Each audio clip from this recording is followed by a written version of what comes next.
Anytime. What's up, horror fans? Pete here from the Lassercast. And the time is up. Halloween is over, and so is Mike Flanagan's time with Netflix. He just finished Fall of the House of Usher. And now it's up to me and that sexy devil over there, Dr. Zayas God, to figure out, is this the best Mike Flanagan Netflix show, or is something else better? So, Danny, did he stick the landing for the Fall of the House of Usher? Yes. Yeah. I really enjoyed. Once again, I'm really happy I took this show slowly. This show came out the day Comic-Con started in New York. Right. So I was not ready to start this and treat this the way that I normally would treat a Mike Flanagan series, which is watch it as quickly as I can and then go back and watch it a little bit slower to take some notes to talk to you about it or to talk to Chris about it. Mm-hmm. I couldn't do that because of Comic-Con and then Brooklyn Horror Film Festival. So I was left to basically skip the first part, which is binge through it, and then just take it slowly as it came. There was maybe no better. This was one of my favorite Halloweens that I've had in a long time. And sorry. Oh, there we go. Not because I did anything special, but just because the day ended. Charlotte, I even said to Athena, I was like, I don't know, she's going to be 13. Do you think she still wants to trick or treat? And she's like, yeah, I want to go trick or treating. So we took her trick or treating, dressed in her Bride of Chucky Tiffany outfit, and we got home. And then it was like tradition. We must watch Halloween, of course. And then this is how I ended my night. This is how I ended 2023's Halloween was, finish the original Carpenter classic, Trick or Treat with Charlotte, and then sit back and finish episode 8 of The Fall of the House of Usher. And it was just the perfect cap on my night. For people like us, horror movie fans, who spend so much time talking about horror, Halloween is a special night. So to end it by ending this series, it was really perfect symmetry for me. And I really enjoyed the ending. It was different than what I thought. And it left me with a lot of questions, not questions like I'm confused by things, but like questioning things and putting myself in the shoes of the characters. I think I really loved episode 7. And I really enjoyed episode 8. I do think my favorite 2 episodes of the series were probably episodes 5 and 6, though. I think you and I are on the same page for that. I don't have any complaints about 7 or 8. I thought they were very great. I don't have any hate, so I'm turning to Eminem over here. But 8's great, but it feels like there was a high point with 5 and 6, and then we're just kind of ending, and just coming to a resolution. All the loose ends are tied up, essentially. All the graves have been filled. I think that Flanagan has a habit of doing that with his Netflix shows, especially. Yes. Where he brings the story to a close almost midway through the finale, and then we get the second half of the finale almost feels like an extended epilogue, which is not necessarily a bad thing. I think it worked tremendously in Hill House and Bly Manor. But I can see where, it does kind of feel like, things are going up, and then we hit that point, and then you pause it, and you're like, wait, there's still 40 minutes left, and we've hit that apex. And again, he's just, it's not a criticism even, because he basically does this all the time. He does this. We've seen this with Hill House, where Nell wraps up effectively the story, and then we get like an epilogue for all the characters. In Blind Manor, the entire story wraps up, and then it goes back. And we watch these characters away from Blind Manor. Yeah. Years go by in the story. And it actually ties back to Carla Gugino as the storyteller in Blind Manor, which, if you probably even forget that that's even a thing, that's how the show starts, with her telling the story. Mm-hmm. So I feel like I've been trained by Flanagan through his Netflix series to not expect the explosive finale. Now, granted, there is some explosiveness in this finale, but there's also some, like, he's very odd as a filmmaker and as a storyteller, in that he really writes where he does almost a slow burn ending, which is a fascinating choice. And it's something that I think a lot of fans have to get used to. If they're new to his work, I think it could rub somebody maybe the wrong way.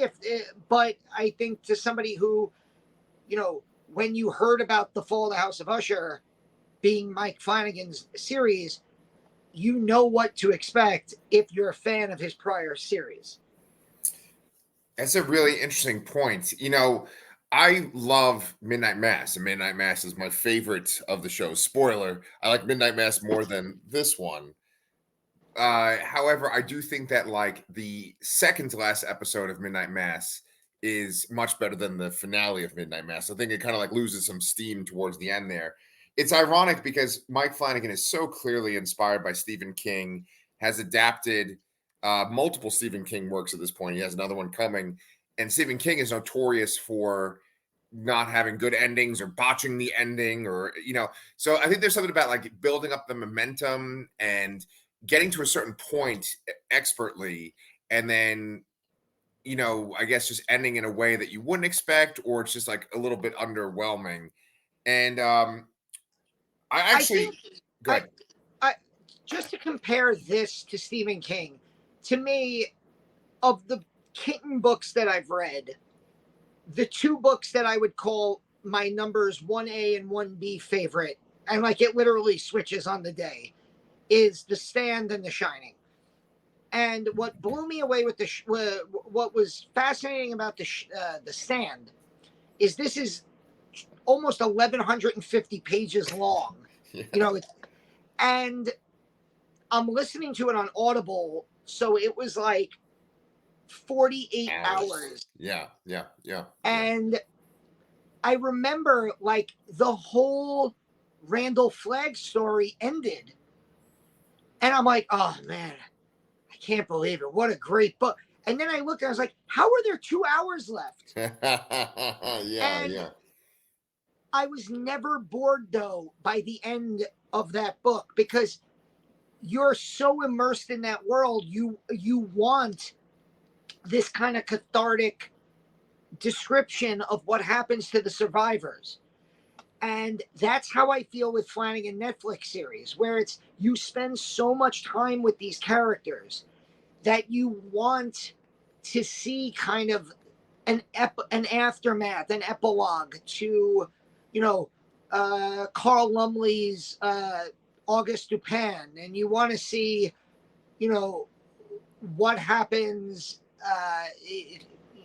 to Arthur Gordon Pym at the end, and you want to find out what happens with the very few survivors that there are, Right. Spoiler. And you spent so much time. You spent 8 episodes, 50 plus minutes an episode, close to an hour an episode. So you spent between 8.5 and 9 hours with these characters. The House of Usher fell. That's it. Movie, fade to black. that's not good enough. Like, yeah, I feel like we deserve that kind of closure. Yeah.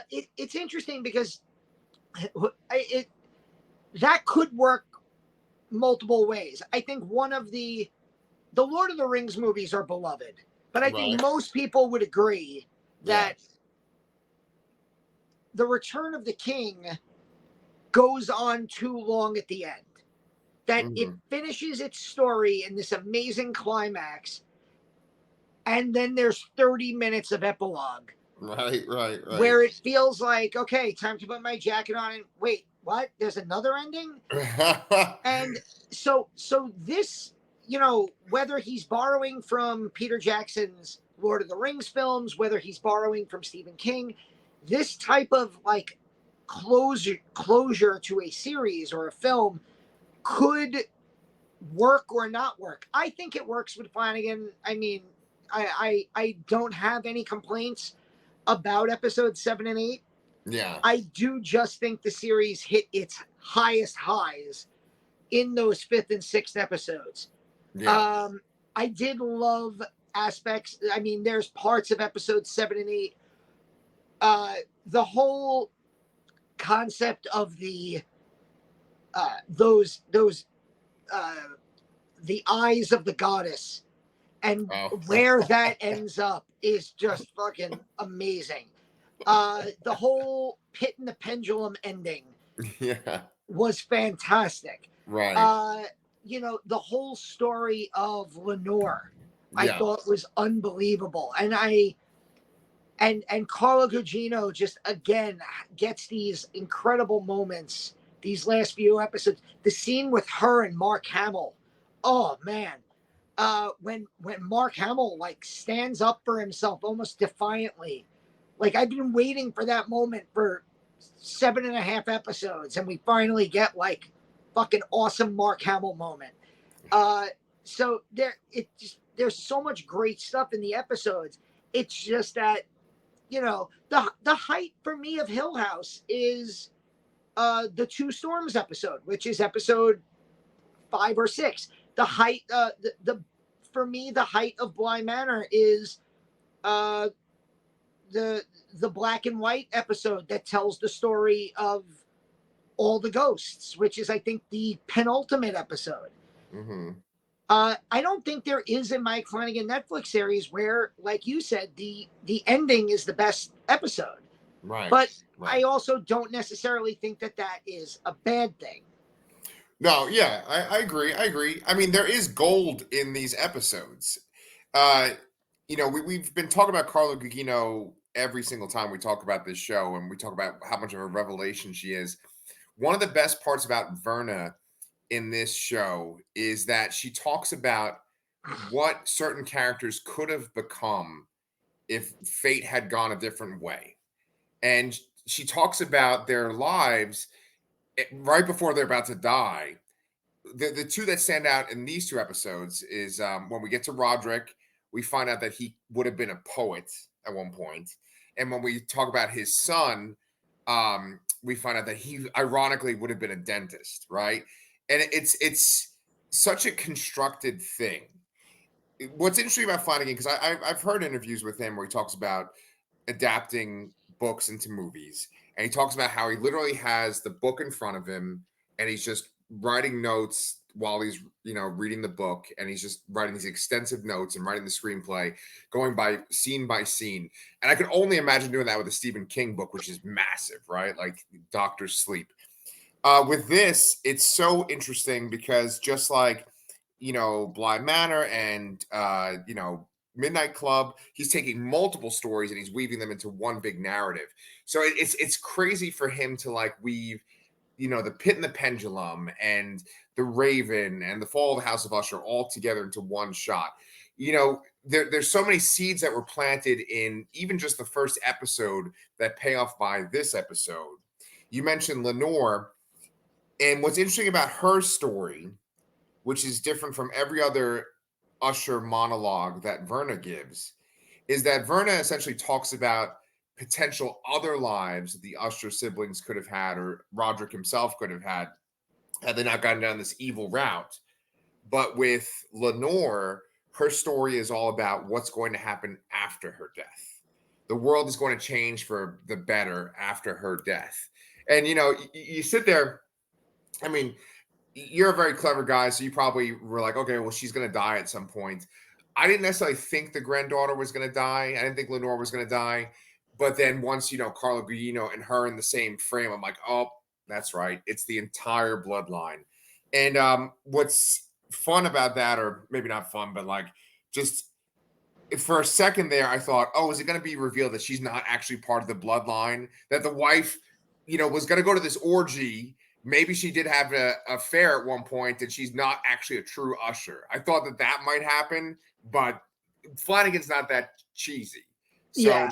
and I then also think her fate was predestined by her name. Right. I kind of like, obviously they don't reveal the deal that Verna makes with the ushers until, is it episode 7 or 8? They don't reveal that in that flashback. I think it's the very last episode. Yeah. So like, you're not sure how or if Lenore Kylie Curran is going to die until you understand the deal that was made. And I have you read into anything as to what Verna is? Is she just like, is she like is she like a god or a demon or like a version of the devil with like the whole crossroads? And I go onto Wikipedia a lot for these shows so I can get like, oh, this cast member is this character. And, just to do that real quick, even though Wikipedia is not the most reliable, source.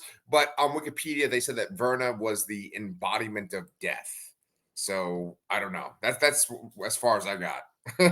oh, so she's hooking up with Thanos. Good. Got it. Yes. Oh, I thought you were going to run with that. Like, it's going to be a post-credit scene or something. But yeah, a quick aside to comic book lore.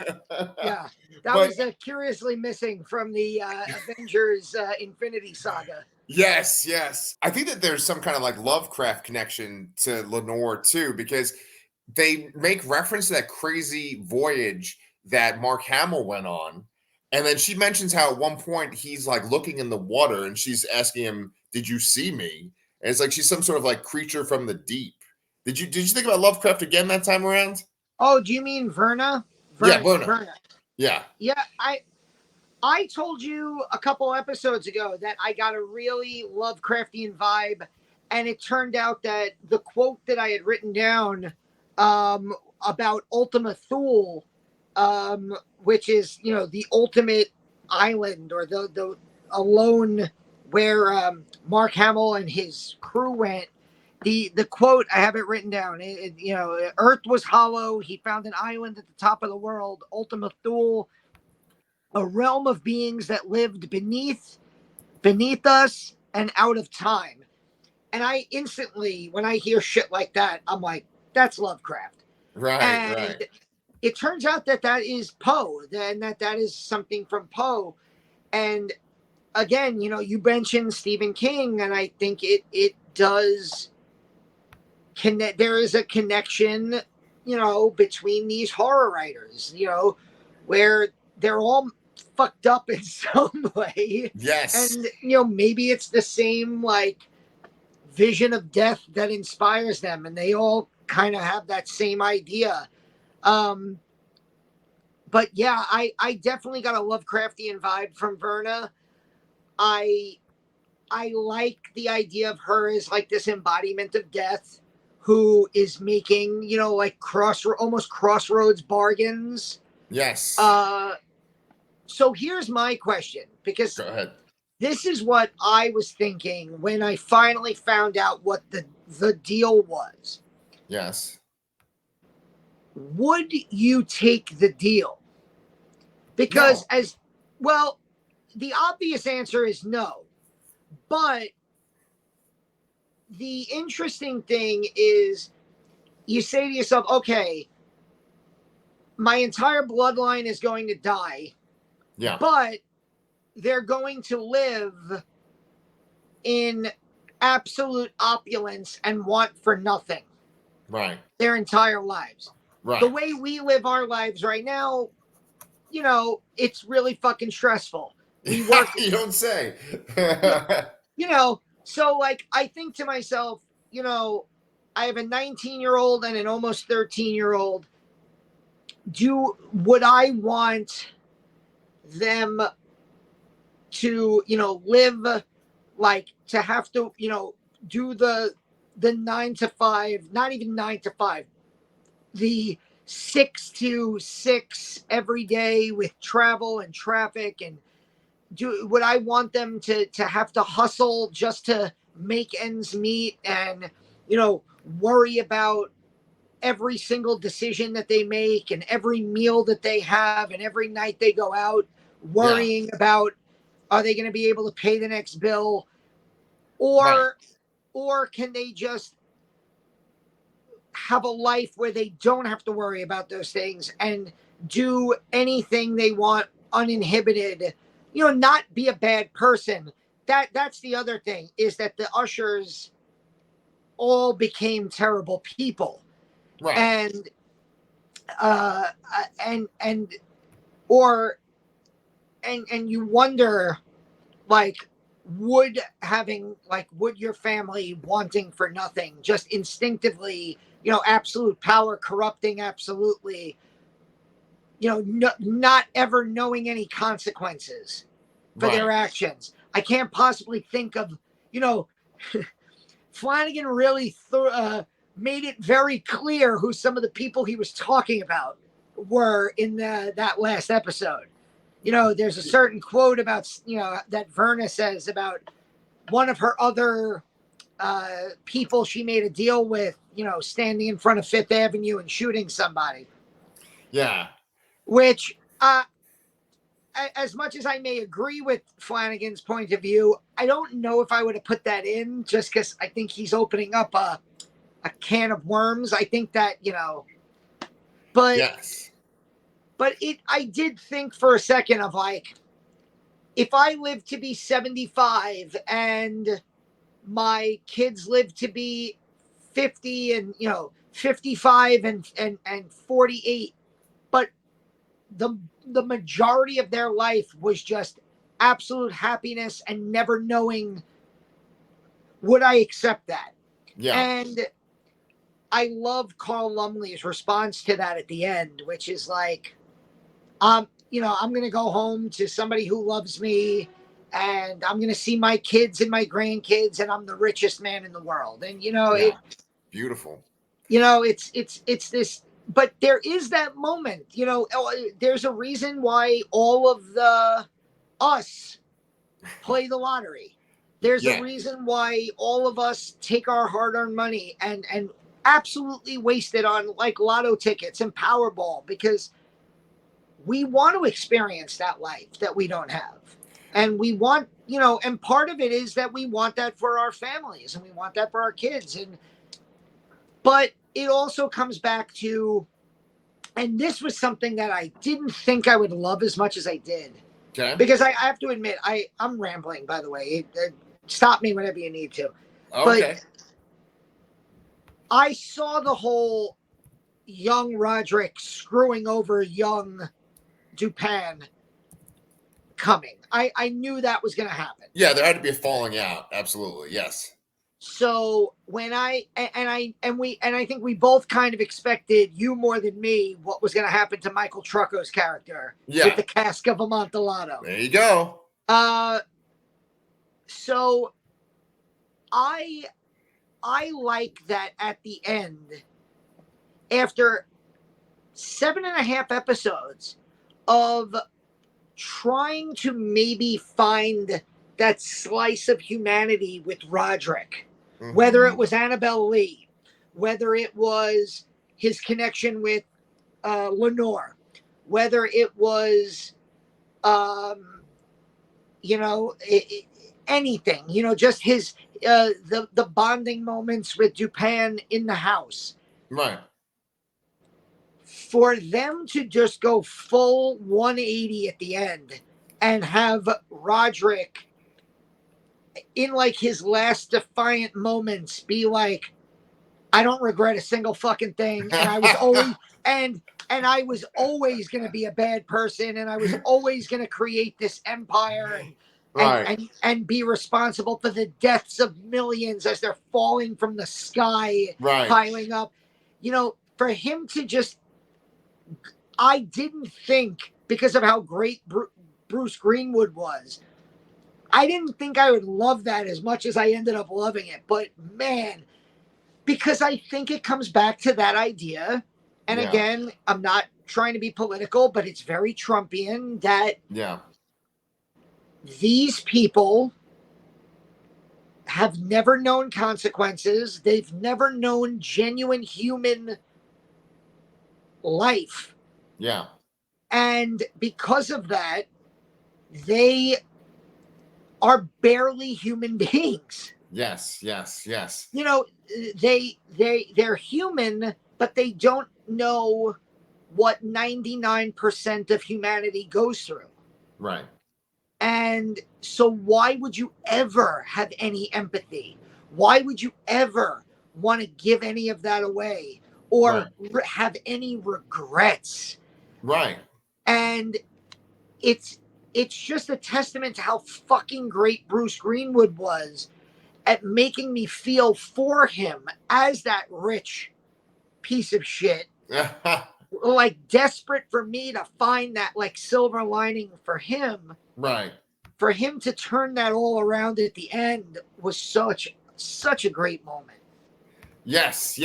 And I actually have a lot to say about what you just said too. So let me get into this. So here's a spoiler for a Stephen King book that we've read, that we've talked about on the channel, but I don't want people to have it spoiled. So maybe skip ahead about 2 minutes. But this ending, there's a kid orgy in it. Oh, no, sorry. No, not that one. No. There's this book, Revival, and Flanagan was going to direct Revival. What happens in this show is not similar to what happens in Revival in any way, but the feeling at the end of Revival really matches the feeling at the end of this show when he's looking at the people falling from the sky to the floor, and there's this mound of people just building up in the city skyline. It's just crazy. Now, you made this case for like, okay, if they didn't have to live like regular people, they're not going to act like regular people. And that's the heart of this show. Mary McDonnell has this amazing speech at the end of this show, which, you know, Chris kept saying to you, okay, Mary McDonnell, she's going to have her moment. Mary McDonnell, she's going to have her moment. Her moment is at the end of this fucking show where she has this speech. And her speech packs a punch that's similar to Roderick going, I don't regret any of it. The speech is about essentially how these people didn't come out of nowhere. Like, we as humans created these people. And that's almost a line that's like directly taken from George Carlin. He has a whole thing about politicians. And he's like, people always act like politicians are like some other type of person, or they're like removed from humanity, but they are the people we elect. Like, essentially, like they're an example of us.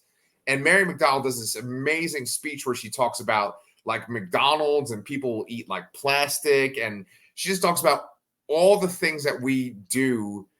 She mentions, there's one line that's like, oh my God, Flanagan's really like, he's just hitting it right on the nose. He's saying like, if we didn't make movies or TV shows for a year, we could like feed the whole planet, or, you know, end poverty. And it's this show just must have been written when he was in like such a dark place. Or, you know, I think about, because, you know, you've already mentioned Trump a whole bunch of times. I think about how like maybe 2 years ago, or no, well, before Biden became president, there's one part where we're still in the middle of COVID. There's a freeze in Texas, so there's no power, and we're just stuck in our houses. And, you know, some people didn't have water. So there's a freeze, Trump's the president, and there's COVID still. And I'm like, when Ted Cruz went to Cancun? That is when Ted Cruz went to Cancun, yes. And I'm just sitting there, and I just am in this miserable spot, as pessimistic as I could possibly be. And I feel like that's what this show is born from. It's born from that time of like, what the fuck is this world? How did we let this world get to this place? and who can we blame for it? And my last thing I'll say is that you were talking about, would you take the deal? And I think that when you have to work hard to earn your riches, there's this sense of appreciation. And maybe that even goes away once you're super rich. But to just be given wealth usually corrupts people. Now, in this show, there's quite a few scenes where people are denied wealth. They're denied being rich, whether it's Roderick and his boss, or even like in the beginning when it's like his mom and his sister and the potential dad, you know, the original Fortunato dad. It's the idea of like, you can't have wealth, you know, you're not born into it. And so they make a deal with the devil and they essentially get away with murder, and then they have it. But it just shows like that people would give up their souls to have that power because it's so seductive, so enticing. And so you asked me, would I accept that deal? And the thing is, I wouldn't, because I love my children so much. And one thing that's missing from Roderick and his sister, especially his sister, who went and had a UID or whatever the fuck it's called so that she couldn't have children. Yeah. Is that they're not thinking about the future. They're not thinking beyond them. They're just in the state of present. And what can I get for me and the people I love in the present? It's total, utter selfishness. It's not who comes after me. What happens to the world after me? And that's what's good. Which you mentioned before, it makes Lenore's situation so different because hers is completely based on what happens after. And that's why that whole scene was so riveting to me. Yes. I mean, I love this show. Midnight Mass is my favorite of the Flanagan Netflix shows, but this one might actually end up becoming my second favorite because it really puts into words, like literally in words of dialogue, but in like visuals too, just the idea of like, man, humanity's fucked up. Rich people are fucked up. But wait a minute, maybe we let rich people be fucked up because we're all fucked up. I mean, Mary McDonnell's speech, I just kind of want it written out and typed out. I want it, you know? Her character is kind of fascinating too, because she uses sex like only once, and it's basically to seduce. What's the fucking boss's name? Who's the original cocksucker? Rufus Griswold? Thank you. Yes. Yeah. Remember, like they bring him down, they bring him into that part of the office that's isolated, and she's kind of like, you can have me if you can come over here. There's the one time she uses anything sexual. Otherwise, she's like cold and ruthless. There's no like, I'm a woman, I'm sexual. There's nothing like that. And then she doesn't have any children. There's nothing about that. It's all about immortality and like living on, but it's the idea of preserving herself versus helping anybody else. Really cold, dark character. I'd like to hear kind of like what you thought of that character in general. The young version, the old version. I was like kind of stammering about this after you disappeared for a second, but like one of the things we said in the earlier episode reviews was, you know, Mary McDonnell's a great actress. I wish she was given more to do. Mark Hamill's a great actor. I wish he was given more to do. And I feel like they finally got to sink their teeth into these last couple of episodes. Mary McDonnell fucking kills it at the end. And I really ended up feeling so like the whole time you're basically thinking Madeline is the driver of the story. She's the evil. Roderick is just along for the ride, and he's like the face of the organization, but she's the real brain trust of it. Until the very end, when you realize like Roderick was with her the whole time. Like his wife's ghost has a fucking hole in the back of her head, so we don't even know what happens to Annabelle Lee. Right. But just the way that even young Madeline talks to her, like basically saying, oh, you're just a stupid, naive little child, you know, like she talks down to her. Right. And even like, you know, the stories that she tells of their childhood, how like she became friends with the bad step parents to rat them out later on. For me, the biggest standout star of this series was Willa Fitzgerald. I want Willa Fitzgerald to get her own fucking movie franchise. I want her to get her own, just make her the focal point of the next Flanagan series. Yeah.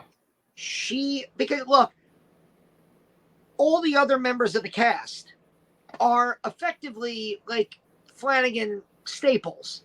Yes. They are, you know, the ones that we know and we love from maybe one or maybe three previous Flanagan series or movies. Willa Fitzgerald, I'm pretty sure, is new to the Flanagan family. Mm-hmm. And she was, look, she's freaking beautiful to begin with. But like even you said, her character is not based on sexuality at all. Her character is based on just vile ruthlessness. Right. And she's, and in another world, she's a character that we should sympathize with based on how her and Roderick were born, based on their upbringing, the bastard children of this millionaire who disowns them and makes them work in the mailroom instead of, making them heirs to the fortune. A crazy religious mother who refuses medication and then dies and comes back from the dead. Yes. Like, we should sympathize with her, but we understand her to be almost evil the minute we see her. Right. As like a little child, played by, I think it's young Shirley from Haunting of Hill House. Oh, okay. If I remember the very first episode of USHER. And she, just that character, she almost reminded me of like Mrs. Carmody from The Mist. She almost, or Samantha Sloyan's character from Midnight Mass. I can see that. Just like, minus the religion. Yeah. Just like this powerful female presence that we are expected to feel antagonistic to the entire time they're on screen, but we're riveted by them and we can't turn away. Yeah. And I felt like Willa Fitzgerald was that the minute I saw her, and Mary McDonnell was allowed to become that in the last couple of episodes. Yeah. It's a really, really good point. Yeah. And then like her end, it's so crazy that like he essentially mummifies her. And then she comes up from out of the, the basement or whatever to attack him as their house is collapsing around them. It's so over the top and ridiculous. But I also think that that's just perfect because who got mummified? Pharaohs and Pharaoh's wives, god kings and god queens on earth. Yeah. And that's who the ushers believe themselves to be. They believe themselves, they're human beings who genuinely believe that they were god kings. Yes. Who because they're gods are infallible, and that is effectively what Verna's deal was, that they would be infallible beings. And when they died, there would be a monument to their, like, I think she even refers to like Usher Tower as his pyramid, right? Yeah. Verna. Yeah. So I think it was a perfect symbolism of her effectively being mummified and having her eyes removed and replaced with the eyes of a goddess. You know? Yeah. I mean, it's a great ending. I think we should kind of bring this up to a close, but I definitely wanted to talk about Henry Thomas and the Pit and the Pendulum. One thing that's great, there's this one sequence that's amazing where Usher, he has that awareness. He has the awareness the audience has. He says, okay, this is going to happen in a couple of minutes. That, my son is going to show up here. I'm going to be talking to you, and then he's going to distract me. He's literally telling us the pattern that we've seen for every episode. But it's different this time around. His wife, his ex-wife, and his firstborn son show up, and the son is like loving, and as a father, you kind of feel touched. You're like, oh, I know that feeling when you see your child after a while. But then there's a pretty gruesome scene where like the son's lower half of his body drops off, you know, and he kind of becomes a ghoul or whatever. With that sequence, you know, we eventually get to this part in the episode where they're discussing how USHER was able to get his children on his side by just giving them money, just basically like killing the love inside of them. That's a really great speech about how he took the kids for himself by just giving them money and using them to like not have love anymore. So even the ones that had a part of them that were connected to his wife, who was a good person, his wealth was able to kill their love. I think that's such a great sequence. And, you know, it's funny because Henry Thomas, we talk about how he's goofy, but then by the time of his death, he's like truly sinister to the point where he's fucking removed his wife's teeth. Oh God, so disturbing.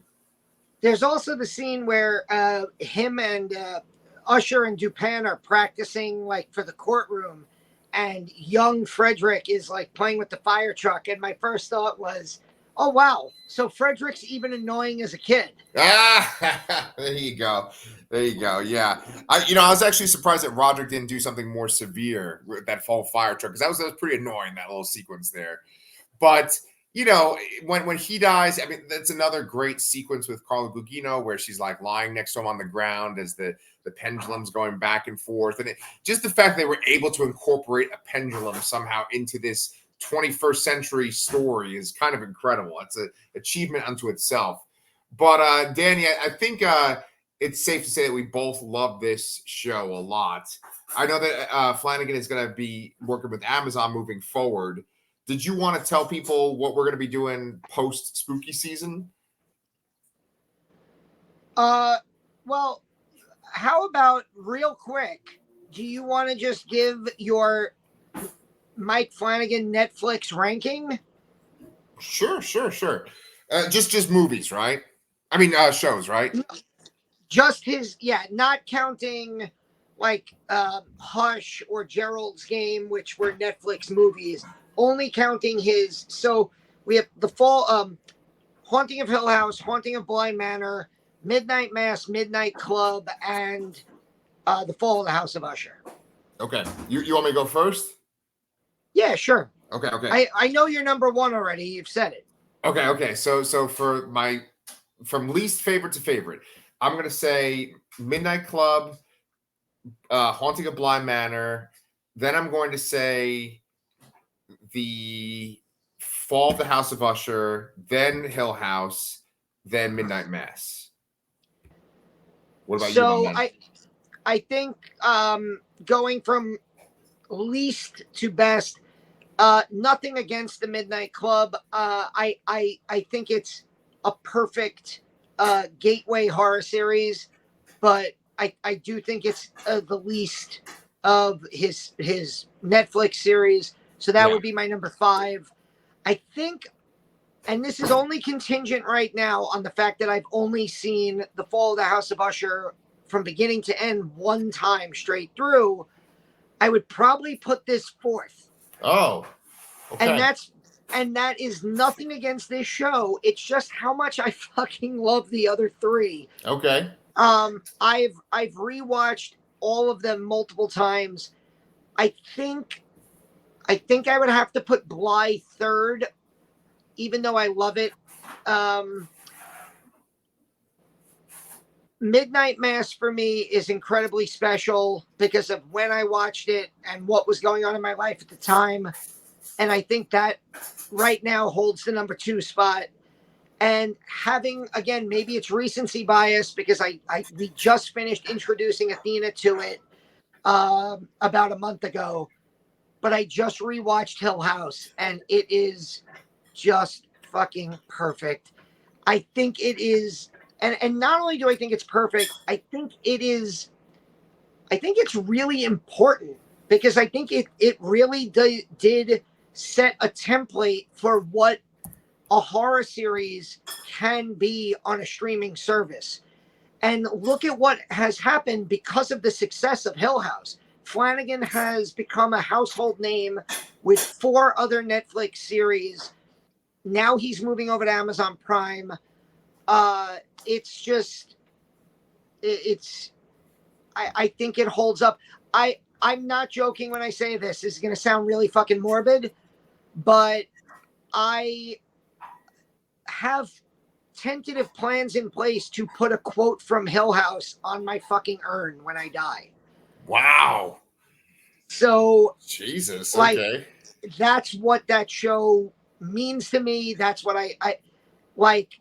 It to me, it might be my favorite miniseries, streaming series that I've ever watched. Yeah.